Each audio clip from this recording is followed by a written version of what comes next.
Uniparts group का IPO शुरू हो गया है। इस वीडियो में हम तीन चीजों के बारे में बात करेंगे। कंपनी करती क्या है और उसके फाइनेंशियल कैसे इसमें लिस्टिंग मिलेगा या नहीं मिलेगा और इसकी इंपॉर्टेंट डेट्स क्या है। तो सबसे पहले बात करते हैं कंपनी और उसकी फाइनेंशियल के बारे में। तो अगर हम उसके कंपनी उसके फाइनेंशियल के बारे में बात करें तो कंपनी जो है वो मैन्युफैक्चर करती है, इंजीनियर सिस्टम्स के अंदर मैन्युफैक्चरिंग करने का काम करती है। अगर हम बात करें कंपनी के फाइनेंशियल के बारे में तो कंपनी के फाइनेंशियल 2019, 20, 21, 22 के फाइनेंशियल आपको दिखाई दे रहे हैं। तो कंपनी का जो टोटल रेवेन्यू है वो साल दर साल इंक्रीज हुआ है। केवल कोरोना के समय इसका रेवेन्यू कम हुआ था, लेकिन हम बात करें इसके प्रॉफिट आफ्टर टैक्स जो कि सबसे ज्यादा इंपॉर्टेंट है और जिसको आपको देखना भी चाहिए। तो अगर हम ध्यान से देखें तो साल दर साल इसका प्रॉफिट आफ्टर टैक्स बढ़ता जा रहा है। और यहाँ पे सबसे इंटरेस्टिंग चीज अगर आप देखेंगे तो उसका जो प्रॉफिट आफ्टर टैक्स है वो पिछले 4 सालों के अंदर यानी कि 2019 से बढ़कर 2022 के अंदर दुगना हो चुका है। यहाँ से इसका प्रॉफिट आफ्टर टैक्स। यहाँ पर सबसे इंटरेस्टिंग बात पता है क्या है? अगर आप कंपनी का रेवेन्यू देखें तो कंपनी का रेवेन्यू दुगना नहीं हुआ है, लेकिन कंपनी का जो प्रॉफिट है 166.89 करोड़, कंपनी का प्रॉफिट दुगना हो चुका है, प्रॉफिट आफ्टर टैक्स दुगना हो चुका है। इसका मतलब आप समझ रहे हैं, इसका मतलब ये कि कंपनी का रेवेन्यू भले ही दुगना नहीं हो लेकिन कंपनी का मार्जिन अच्छा है, इस वजह से इसका प्रॉफिट दुगना हो चुका है। मार्जिन अच्छा है और जिस भी सेक्टर में काम कर रही है वहां पर इसकी जो प्रॉफिटेबिलिटी है वो अच्छी खासी आपको दिखाई दे रही है। कंपनी के नेटवर्थ की बात करें तो कंपनी के नेटवर्थ भी साल दर साल बढ़ती जा रही है, जो कि कंपनी के लिए अच्छा है। अब बात करते हैं इसके लिस्टिंग के लिए। लिस्टिंग के लिए देखिए 5 चीजें जरूरी होती है। सबसे पहले आती है कंपनी का प्राइस बैंड। कंपनी के प्राइस बैंड की बात करें तो कंपनी 577 रुपए के प्राइस बैंड पर आ रही है। मैक्सिमम प्राइस बैंड पर रिटेल इन्वेस्टर लगाते हैं 577 रुपए आपके ले लिया। तो 577 रुपए मुझे लगता है कि इसका प्राइस बैंड ज्यादा है। तो जैसा कि मैं हमेशा कहता हूं कि जिन कंपनियों को इशू साइज 1000 करोड़ से कम है उनको अपना प्राइस बैंड 500 रुपए से कम रखना चाहिए। तो ऐसी स्थिति में उनकी लिस्टिंग होने की संभावनाएं बहुत ज्यादा बढ़ जाती है, यानी कि उनमें अच्छा खासा लिस्टिंग देखने को मिलता है। एग्जांपल है बीकाजी आईपीओ, डीसीएक्स आईपीओ। इससे पहले अब जैसे कि मैं एक वीडियो बनाने वाला हूं जिसके अंदर बहुत सारे एग्जांपल्स आपको समझाऊंगा टू द पॉइंट। इसमें आपको लिस्टिंग मिलेगा नहीं मिलेगा फिर आपको इस वीडियो को देखने की भी आवश्यकता नहीं पड़ेगी।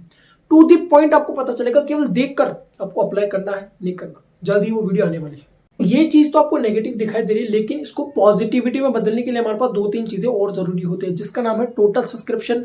रिटेल कैटेगरी के अंदर भी और टोटल कैटेगरी के अंदर भी, यानी कि रिटेल कैटेगरी के भी इसका सब्सक्रिप्शन अच्छा होना चाहिए और टोटल सब्सक्रिप्शन जो आएगा इसका वो भी अच्छा होना चाहिए। अगर इसका रिटेल और टोटल सब्सक्रिप्शन अच्छा आता है, गुड अच्छा आता है, तो इसकी संभावना बनती है कि चाहे 577 का हो तो भी इसमें आपको लिस्टिंग मिल जाएगा। चौथी चीज है कंपनी का फंडामेंटल, जो कि आपको अच्छा दिखाई दे रहा है, पावरफुल फंडामेंटल है। पांचवी बात करें हाइप। कंपनी की हाइप बनी हुई हमें दिखाई दे रही है, यानी कि आईपीओ की हाइप हमें दिखाई तो दे रही है, लेकिन आईपीओ की हाइप होना और दिखना बहुत अंतर है। तो अब ये दिखेगा कैसे? दिखेगा ये ऐसे कि इसका सब्सक्रिप्शन दिखेगा, यानी कि कोई चीज है, कोई भी वस्तु, उसकी डिमांड बहुत ज्यादा बढ़ी हुई लेकिन वो खरीदी ही नहीं जा रही, तो उसकी डिमांड की कोई वैल्यू ही नहीं है। अगर किसी चीज की डिमांड हो रही है और वो खरीदी भी जा रही है तो इसका मतलब वो जो डिमांड थी वो हमें दिखाई दे रही है।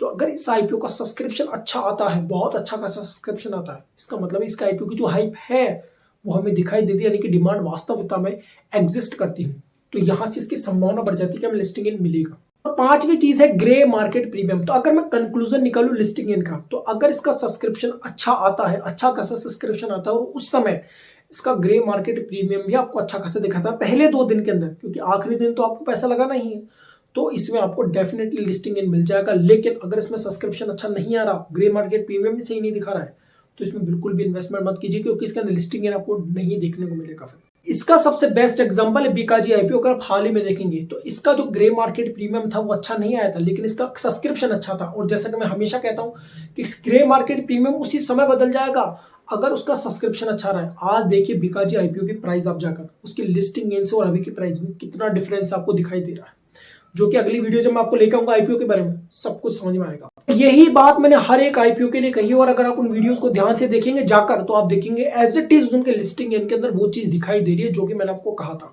तो इस चीज को बड़े ध्यान से समझिएगा, उसके बाद ही आप इन्वेस्टमेंट कीजिएगा। तो अब हम बात कर लेते हैं इसके इंपॉर्टेंट डेट्स के बारे में। तो अगर हम इसके ओपनिंग डेट की बात करें तो 30 नवंबर इसका ओपनिंग डेट है। इसका क्लोजिंग डेट 2 दिसंबर है। कंपनी जो है वो शेयर्स को अलॉटमेंट करेगी 7 तारीख को। कंपनी का जो रिफंड आएगा वो 8 तारीख को, यानी कि इस आईपीओ को जो क्रेडिट होंगे आपके डीमेट अकाउंट के अंदर, जिस दिन शेयर्स आएंगे आपके डीमेट अकाउंट के अंदर आपको दिखाई देंगे, वो डेट है 9 दिसंबर। और उसके बाद जिस दिन लिस्टिंग होगी, जिस दिन आपका पैसा बनेगा, वो तारीख है 12 दिसंबर को आपको लिस्टिंग में देखने को मिलेगा इस आईपीओ के अंदर। अगर आप इसकी बाकी डिटेल्स देखना चाहते हैं, इसकी इशू साइज वगैरह, तो आपको स्क्रीनशॉट के अंदर आपको दिखाई दे रही है। तो इस आईपीओ में मेरा जो कंक्लूजन है वो ये है कि इस आईपीओ का सब्सक्रिप्शन जो है वो सबसे ज्यादा डिपेंड करता है, क्योंकि इसका प्राइस बैंड ज्यादा है तो अब इसका सब्सक्रिप्शन ज्यादा होना ही चाहिए, तब इसके अंदर आपको लिस्टिंग इन मिलेगा। और यही चीज डिसाइड करेगा कि लिस्टिंग इन मिलने के बाद भी आपको बैठे रहना है या फिर वहां से निकल जाना है। जैसा कि मैंने बीकाजी आईपीओ के अंदर करा था, मैं यहाँ पर निकला नहीं था बल्कि बैठा रहा, और बैठे रहने की वजह से आज ये आईपीओ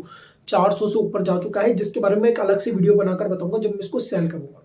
तो ये वीडियो आपको कैसा लगा मुझे कमेंट करके जरूर बताएगा। अगर आईपीओ से जुड़ी हुई ऐसी ही वीडियोस और देखना चाहते हैं, इस चैनल को जरूर सब्सक्राइब कीजिएगा, और किस टॉपिक पर आप वीडियो देखना चाहते हैं वो कमेंट में जाते जाते जरूर बताइएगा। Thank you so much.